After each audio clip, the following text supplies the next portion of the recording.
For as long as I can remember, I've lived on the borderline of two neighborhoods. As a child, I grew up on the Westbury-Jericho line, and even today, I live on the border of Hempstead and Garden City.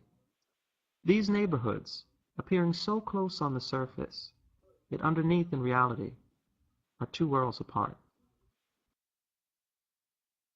Growing up, my family and I were very connected to our community.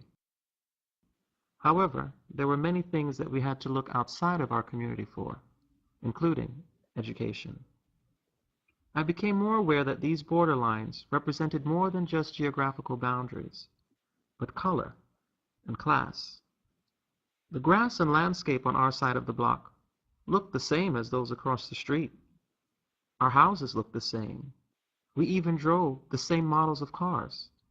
And yet, the racial divides were very present.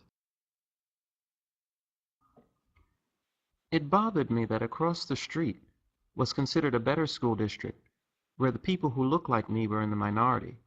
Yet in my school district, where people of color were the majority, was often referred to as academically struggling and underachieving.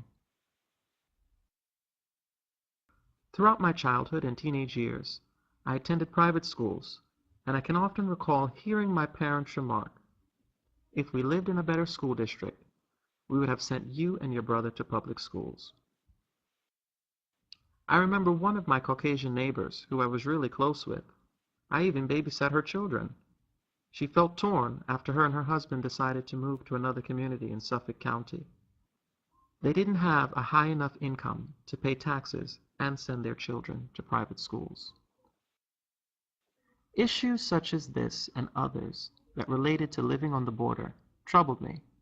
It was clear that district zones were based on race and that there was a disparity in how educational resources were allocated. There will never be change as long as we stay on both sides of the border.